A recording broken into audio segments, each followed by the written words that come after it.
Hello everyone, welcome to study time with new informative video. Uttar Pradesh Vidhan Parishad से RO, ARO, APS reporter एवं अन्य पदों के लिए जो भर्ती आई थी बड़ी अच्छे से चल रही थी। बच्चों की वो बहुत उम्मीद थी कि ये भर्ती बहुत अच्छे से होगी, बहुत फास्ट होगी। हालांकि बहुत फास्ट तो हुई और इतनी फास्ट हुई कि बच्चों की उम्मीद से ज़्यादा फास्ट हो गई। बच्चों ने सोचा नहीं था कि प्री का जो एग्ज़ाम है इतनी जल्दी करवा लिया जाएगा, और प्री का एग्ज़ाम इतनी जल्दी करवा लिया गया। फिर रिज़ल्ट भी जल्दी आ गया, आंसर की भी जल्दी आ गई, सब चीज़ें जल्दी हो गई। और बच्चों को ये उम्मीद नहीं थी कि मेंस का पेपर भी इतनी जल्दी करवा लिया जाएगा। और मेंस का पेपर 5 दिन पहले ही डेट घोषित करके बोल दिया कि चलिए 27 से आपका एग्ज़ाम है, जिसके लिए बच्चे लगभग ठीक है तैयार तो थे ही, लेकिन उतने तैयार नहीं थे। ये था कि पेपर जनवरी में होगा, 1 हफ्ते बाद 2 हफ्ते बाद होगा। लेकिन ऐसा कौन करता है कि चलिए कल आपका मेंस का एग्ज़ाम है, ऐसे बोल के डरवा देना। तो चलिए कुछ भी हो, बच्चे पहले से तैयार थे। प्री क्वालिफाई किया है तो इतना तो था ही कि मेंस में कुछ ना कुछ तो कर ही देंगे। ऐसा तो है नहीं है कि कुछ भी करके आ गए, पैसा दे के आ गए। तो बच्चे ने मेहनत की है तो निकलेंगे, ज़रूर निकलेंगे, सफलता ज़रूर मिलेगी।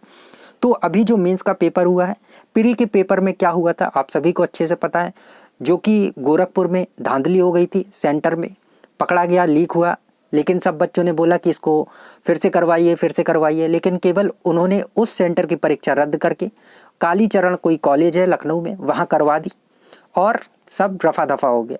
इसके बाद रिजल्ट और सारी चीज़ें हो गई, मेंस का एग्ज़ाम आ गया। और जब ये मेंस का एग्ज़ाम हुआ तो इसका सेंटर भी वहीं डाला गया जहाँ पर उस लीक हुए पेपर का सेंटर लखनऊ में किया गया था। और उसके बाद लखनऊ में जब मेंस का पेपर हुआ तो पहले दिन जो पेपर हुआ बढ़िया था, दूसरे दिन पेपर हुआ और बढ़िया था, तीसरे दिन पेपर हुआ और बढ़िया था। तो लगातार जो पेपर हुए 3-4 दिन बहुत बढ़िया हुए, क्योंकि पहले दिन ही बच्चों की जो शिकायत थी वो आनी शुरू हो गई कि कॉलेज में ये नहीं हुआ, वो नहीं हुआ, अच्छे से चेकिंग नहीं हुई और बहुत सी गड़बड़ियाँ। और इसके साथ जो एक मेन था वो ये था कि सर बहुत से बच्चे OMR सीट जो है वो खाली सबमिट कर रहे हैं। मतलब आप ये सोचिए, आपने 1050 रुपये दे के फॉर्म भरा, उसके बाद प्री क्वालिफाई किया इतनी मेहनत के बाद, और फिर आप मेंस का एग्ज़ाम के लिए फॉर्म भरे 1050 रुपये अलग देने, मतलब 2100 रुपये तो आपका ये हो गया। और फिर आप मेंस का पेपर दे के खाली सीट जमा करके आ जाएंगे। इतने बेवकूफ़ हैं आप, या दूसरों को इतना बेवकूफ़ समझते हैं? कौन इतना बेवकूफ़ होगा कि 2100 रुपये देने के बाद मेंस का एग्ज़ाम दे रहा है, एग्ज़ाम के बाद सीधे आपको 4800 ग्रेड पे की नौकरी मिलेगी और आप खाली OMR सीट छोड़ाएंगे? किसके लिए? हमारे लिए कि हम आएंगे ज्वाइनिंग लेने? मतलब इतना बेवकूफ़ कौन होगा? और ये सारे जो आरोप हैं बच्चों के द्वारा लगातार लगाए जा रहे हैं। पहले दिन का जो पेपर हुआ उसमें भी लगाए गए, दूसरे दिन का जो पेपर हुआ उसमें भी यही आरोप लगाए गए कि ना तो चेकिंग अच्छे से हुई, ना कुछ अच्छे से हुआ, ना तो डॉक्यूमेंट्स अच्छे से देखे, बस ऐसे ही जो था जहाँ बैठा दिया, जो रोल नंबर वगैरह था उससे। और बहुत से बच्चों ने OMR सीट जो है खाली सबमिट कर दी। आरओ का पेपर, ARO सभी में। उसके बाद तीसरे दिन पेपर हुआ, उस दिन भी बच्चों का यही आरोप था कि ये रोल नंबर है, ये रोल नंबर है। लगातार बहुत से बच्चों ने बहुत से रोल नंबर सेंड किए, ट्विटर में भी बहुत से बच्चों ने डाला, फेसबुक में भी शेयर किया। और जो अमिताभ ठाकुर जी उन्होंने भी कई रोल नंबर दिखाए कि देखिए, बच्चों ने उनको भी भेजा कि सर ये प्रॉब्लम हो रही विधान परिषद के एग्ज़ाम में, मेंस में खाली OMR सीट जमा की हैं इन रोल नंबर में। तो देखिए किस रोल नंबर ने सबमिट की हैं अभी उतना कंफर्म तो नहीं कहा जा सकता है, क्योंकि हमारे आगे कौन बैठा है, उसका रोल नंबर क्या है, अगर आपने अच्छे से देख लिया है तो अच्छी बात है। क्या होता है कि सीटिंग जो अरेंजमेंट है उसमें एक एक रोल नंबर छोड़ के हो सकता है। तो हमारा रोल नंबर जो है 26 है, तो हम सोच रहे हैं आगे 25 बैठा होगा। तो ऐसा नहीं है ना, मेंस में तो और छट भी जाते। लेकिन अगर आपने रोल नंबर अच्छे से नोट कर लिया था उसका तो बहुत अच्छी बात है। और जो रोल नंबर फैला दिए हैं, शेयर कर दिए हैं, और अमिताभ जी ने भी शेयर किया है कि ये देखिए ये सारे रोल नंबर हैं जिन्होंने खाली OMR सीट जमा की है। तो भाई आपने खाली OMR सीट किस लिए जमा की है? क्या आपके पास पैसा ज़्यादा भरा पड़ा था कि आपने OMR सीट खाली छोड़ दी? तो ये सारी चीज़ें थी। तो मेन चीज़ यही है कि OMR सीट खाली क्यों छोड़ी गई, और जिन्होंने खाली छोड़ी है तो उनसे जवाब सवाल होने चाहिए कि भाई 2100 रुपये क्यों जमा किए हैं जब आपको खाली छोड़नी थी? क्या आपको कुछ नहीं आता था? इतना तो आता ही होगा गोला भरना, वही भर देते। और निगेटिव मार्किंग तो थी नहीं, तो डर किस बात का था? कुछ भी भर देते, गोला ही तो भरना था। नहीं आता तो गोला भर देते थे, कौन सा आपका नंबर कट जाता? और कट भी जाता तो खाली जमा करने से तो अच्छा ही था कि आपको 1-2 नंबर ही मिल जाते। तो और फिर अगर आपको कुछ नहीं आता तो प्री क्वालिफाई कैसे कर लिया जब 85 कट ऑफ गई है? तो लगातार बच्चे आरोप लगा रहे हैं कि ये हुआ है वो हुआ है।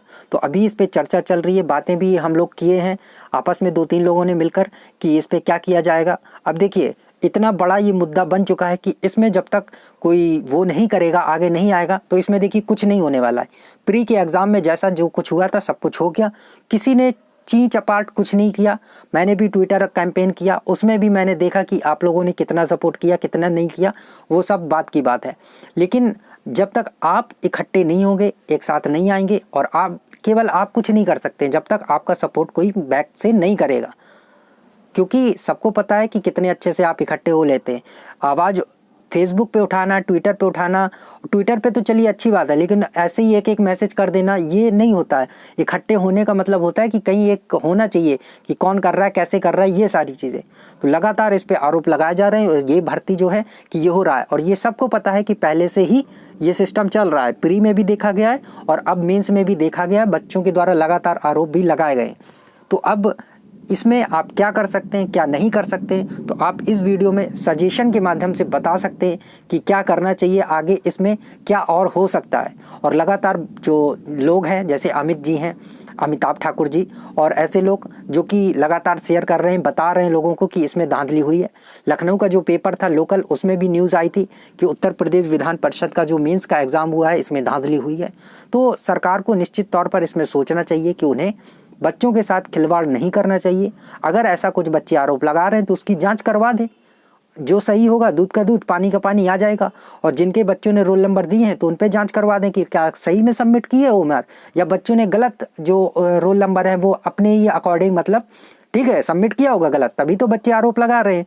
तो ऐसा तो नहीं किसी दूसरे का रोल नंबर बता दिए हो, तो सही रोल नंबर पकड़ें और उसके अकॉर्डिंग जाँच करें। क्योंकि आरोप इतने लगाए जा रहे हैं तो सरकार को इस पर ध्यान देना चाहिए, जो कि लगातार प्री में भी लगाए गए थे और मेंस में। तो ये तो निश्चित तौर पे बिल्कुल 100% श्योर है कि इसमें लगातार धांधली हो रही है, प्री में भी हुई है और अब मेंस में भी हुई है। और मेंस में इसकी धांधली कितनी हुई है, कितने परसेंट हुई है, क्या 100% हुई है, क्या 90%, 80%, ये कोई भी नहीं बता सकता है कि कितने परसेंट धांधली हुई है। तो अब आपने अगर अपना पेपर दे दिया है तो भगवान के भरोसे बैठ जाइए और इंतज़ार करिए रिज़ल्ट का कि आपका सिलेक्शन होता है या नहीं होता है। अगर हो जाता है तो बहुत अच्छी बात है, और नहीं होता है तो घबराने की ज़रूरत नहीं है। आगे जो भी वैकेंसी आए उनके लिए जिसमें फेयर सिलेक्शन होता है, जैसे कि यूपीपीएससी में कुछ तो फेयर होता ही होगा, तो उनके एग्ज़ाम आप दीजिए, इसके भरोसे मत बैठिए। ये प्री में भी ऐसा ही हुआ था, मेंस में भी ऐसा ही हुआ है, और सब बच्चे चिल्लाते रह गए, इन्होंने अपनी मनमानी की।